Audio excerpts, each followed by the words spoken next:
Hello everyone, my name is Kieran. Welcome to episode 4 of the World Cup Daily live on the channel. I've decided to do a live special for tonight's episode. I thought, the first three episodes, yes, obviously I'm able to edit them and stuff, but the live interaction, I've missed that from you guys. I've missed the live interaction with you guys watching it in the live chat, so I want to get that back for today's episode, and there's a lot to talk about today, so we're going to get straight into it. And if you haven't already, please leave a like as well on the channel. That'd be absolutely fantastic. But we're going to get straight into it.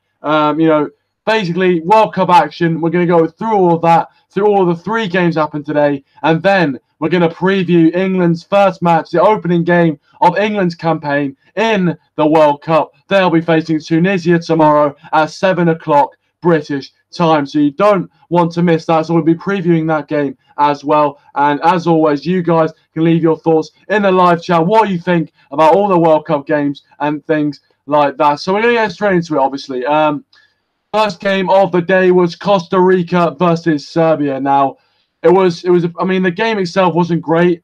Serbia got the win in the end. Serbia got the win. Ex-Man City player Kolorov, Alexander Kolorov, got the winner with one of his trademark left-footed free kicks. A brilliant free kick it was. And we've seen some fantastic goals at the World Cup so far. There's no question about that.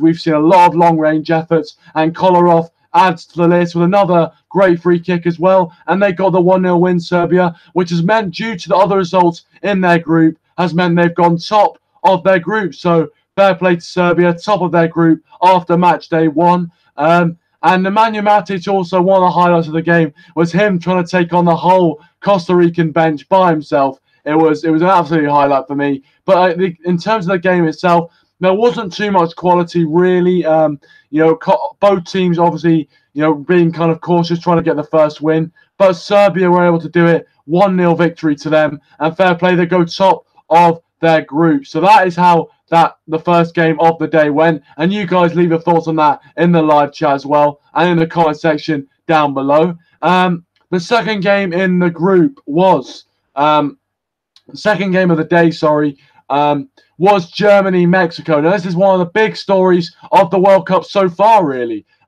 Mexico were able to beat Germany 1-0 in a game which Germany didn't turn up whatsoever, really. Mexico 100% fully deserved to win that match. And, fair play to them. Lozano, the highly rated youngster, getting the goal for Mexico. And they do run out 1-0 winners. It was, a fantastic expedition of how to play fast break football. It really was. Brilliant stuff from the Mexicans. And to be honest, they could have had a few more. If they had a bit more quality in the final third, they could have definitely had a few more goals. So, fair play to Mexico, and they got one over on Germany. And it does mean that Germany are now, I think they're third in the group, because if I know that they're currently second in the group, but South Korea and Sweden need to play. But if one of those teams win, Germany could be in a big position of trouble, because they'll have 0 points, 2 teams on 3 points. Imagine if the reigning world champions go out in the group stage. It would be unbelievable, wouldn't it? Absolutely unbelievable. But yeah, Germany really didn't show up. The closest they got was from Julian Brandt, the man who was actually brought into the squad to replace Leroy Sané. Nearly had a great effort going to the back of the net, outside the post.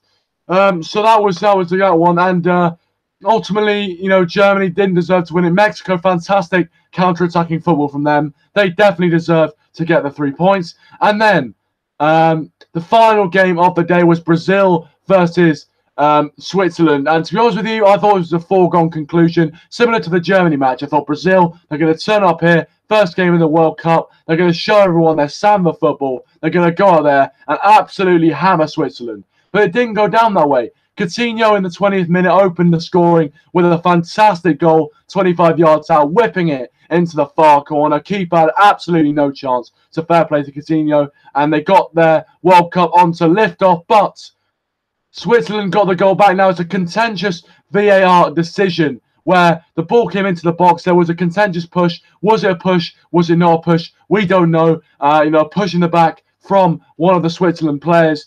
on Miranda, and he got the header in there, and they did equalise, and that was how the game ended, really. Obviously, Brazil were doing most of the attacking for most of the game. They tried everything. They brought Firmino, Augusto, brought all those players, trying to pull out all the stops. Brazil could not get the goal in the end, and they do start with a draw. But because Serbia beat Costa Rica, Serbia are now top of the table with Brazil and Switzerland in second and third place, respectively. So, you know, all the groups right now are very much open, very much alive. A lot of the big teams faltering. We saw Argentina draw against Iceland as well. So it seems like this tournament, match day 1, seems to be about the upsets. But leave your thoughts in the comment section down below what you thought on the opening matches of the World Cup. There's still, you know, tomorrow's games and the day after before match day 1 is over.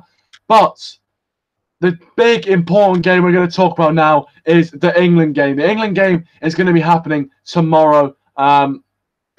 Tomorrow night, 7 p.m. British time. It's going to be a fantastic game. First game of the World Cup is obviously always brings in a lot of attention, and it's going to have a huge audience as well from a lot of England fans. And to this tournament, there's not too much expectation really on the players. There's not too much there's not too much hoo-ha around the team. There's no, oh yeah, you know, we've got a chance to win the World Cup. I don't think anyone thinks England have got a chance of winning the World Cup, if we are honest with ourselves. So, you know, ultimately, you know, I think the low expectations will help England. I'm not gonna lie. You know, we've got some decent young players as well. So you never know, do you? You never know. Obviously, you know, Tunisia will come, just can't try and cause an upset because, I mean, to be fair, Tunisia only ranked a few places below England. So actually, according to the rankings, this is actually quite a fair match. But obviously, you know, you would expect England to go out there and win the match. But as we've seen, England's opening games of major tournaments never seem to go well and always seem to be a draw or a loss. So hopefully, Gareth Southgate and the boys can break the chain of bad results in the first game. Also, the fact is that England apparently Gareth Southgate has told the England players who are going to be starting. The England players know they're going to be starting, know the team. They've flown out to Volgograd, formerly known as Stalingrad as well. And that's where we're going to be playing. And the players know who is going to be playing in that game. And they argued that was because it'll give them a bit of, you know, a bit of clarity. If they know they're going to play beforehand, they can mentally prepare for it and be able to go into the game, which in practice does seem like it's a good, you know, it's a good strategy, but we'll see what happens on the day. But I think, you know, it's going to be very, very tough for England, I think. And I think the players know that. I think the players definitely have learned from the Iceland experience, knowing that any team in the competition can beat you, whether that's Iceland, you know, Nigeria, anyone, any team in the competition can turn up and beat you. And, you know, even by looking at the results we've had, you know, Brazil being held to a draw, Argentina being held to a draw, Germany losing, all these results we've had so far in the World Cup not going the way that everyone would expect.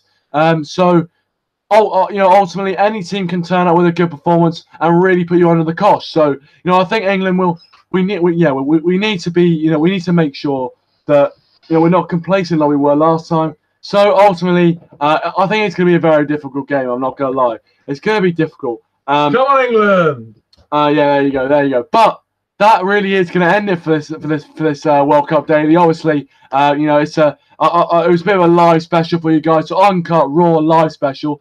If you want me to, you know, go back to the edited ones, and please you let me know. If you want me to, you know, do more live ones, and please you let me know. Leave all your thoughts in the comment section down below. Subscribe to the channel if you're new. We're 3 away from 340 subscribers on the channel, which is absolutely fantastic. Really do appreciate your support. Subscribe to all the links in the description down below, and leave your thoughts in the comment section on what has been going on in the World Cup so far. Fingers crossed, England tomorrow get the job done in Stalingrad. But that's going to be the end of the video. Thank you so much for watching. Please leave a like, subscribe to the channel if you're new, and I'll see you guys in a bit.